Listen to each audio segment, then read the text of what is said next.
Hi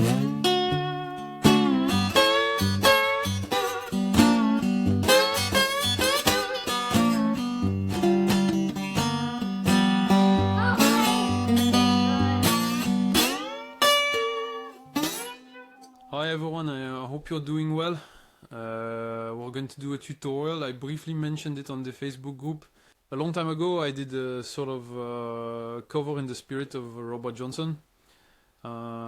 Actually it's just that I had a cigar box guitar with very thin strings. And I had tested some tunings that I like to try out. And there you go, and since then I no longer really have that guitar, etc. So it was an old guitar, something that wasn't very reliable. So there you go. So what I did this time, I readjusted, I listened again and thought, yeah, that was nice. So I translated it to a more standard tuning, let's say the open G tuning for 4 strings. So G, D, G, B. I played it for you.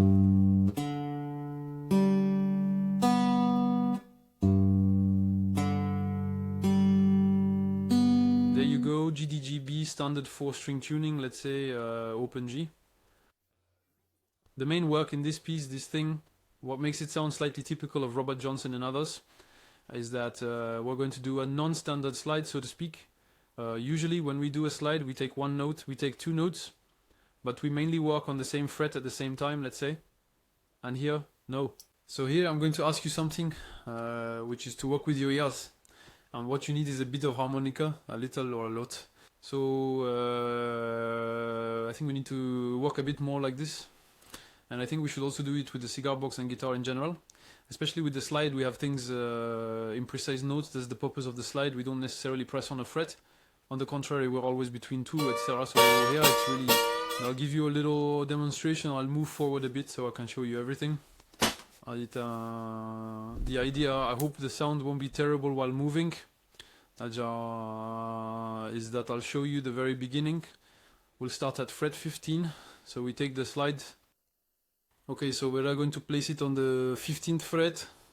It's very low. If you have dots, it's the dot after the 12th fret.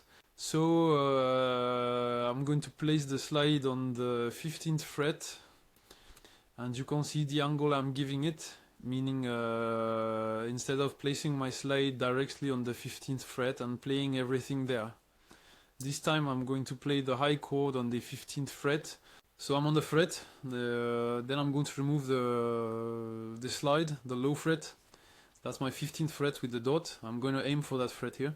The highest fret of the 15th position, and I tilt my slide to actually come on to the 16th fret of the previous string, the one that is the lowest, okay? The lower one. So I have the high string on the 15th fret, on the lower fret. When I say the fret, we're not in the middle of the fret. You might have seen the videos where I talk about the slide. So here we go, we'll have the note that's there on the 15th fret, but the lower fret, and the 16th fret of the previous string. So what's going to happen here is that we'll apply a small slide that will start from the 15th fret, which will slide slightly down towards fret 16.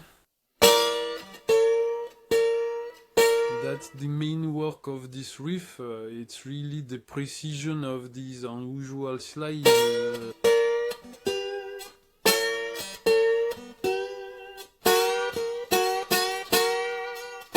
The whole point of tilting the slide is that right there you really create a nice diagonal.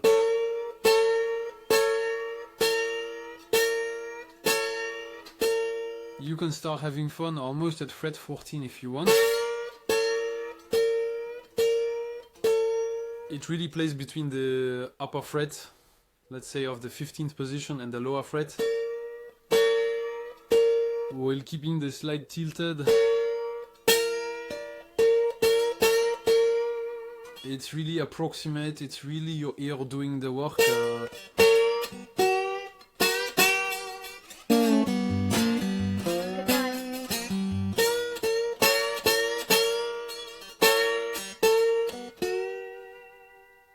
So you need to look for this, spend time doing this inevitably.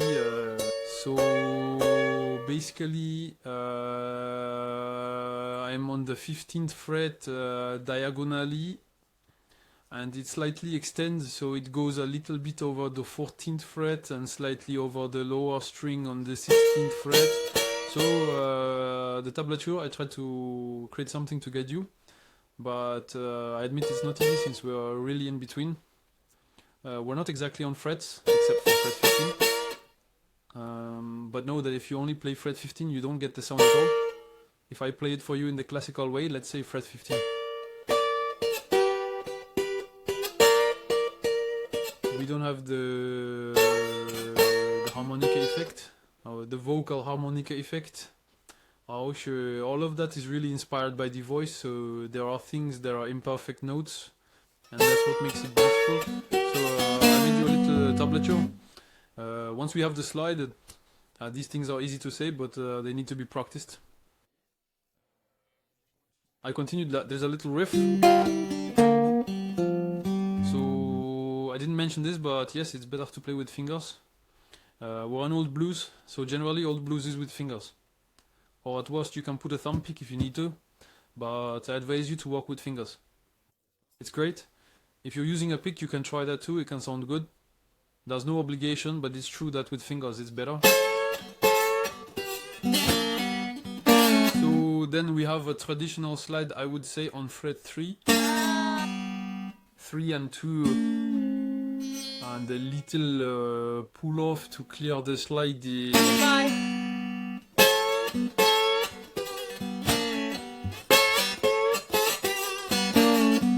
So you saw there's a little vibrato too. There are little vibratos, so the video is here for that. Try to really see how I played it at the very beginning. I add some small effects. So there are the slides we know, and there are also vibratos. That is to say, we stay on the same fret. And we work with the thumb behind the neck, applying a kind of pressure that makes it vibrate. So basically we're making a slate arc while staying on the same fret. So I was saying that at these 3 we do a little classic slide that goes up to 2. So all that without picking, we only pick once. So right hand, index finger on the second to last, middle finger on the last. Okay, let's start from the beginning.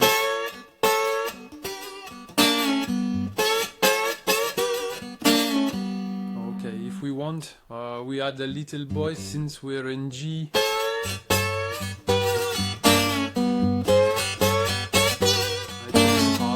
I go slowly, so here the big job is already the slide. Work slowly and find the sound.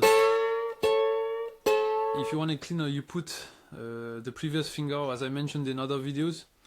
You place it on the strings without pressing too hard, and it will clean up the sound for you. In fact, it removes the noise from the strings.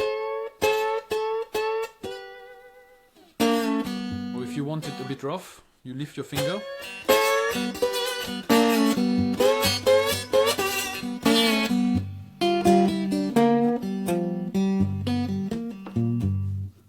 Okay, next we redo the small slide,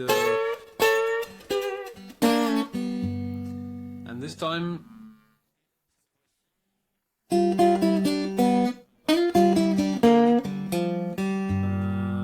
and I added a nice little fret. So here, watch closely, right hand, 3rd fret. I do it with the middle finger, right hand, pull out it off, index. Remember to avoid moving your right hand too much. You see, the right hand doesn't move.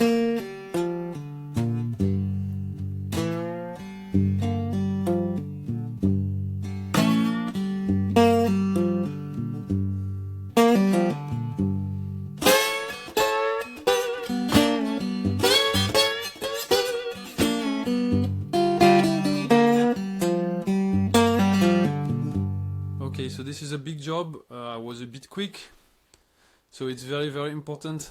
I'm repeating the position of the slide from the beginning. You know those Western intros like Morricone with the harmonica? I mean, the harmonica is the same, we really have, and this starting point with notes, I don't know, I can't remember the term for it in harmonica, but it's the same principle. It's something really human, imperfect. So try to find it by ear, really, try to discover it.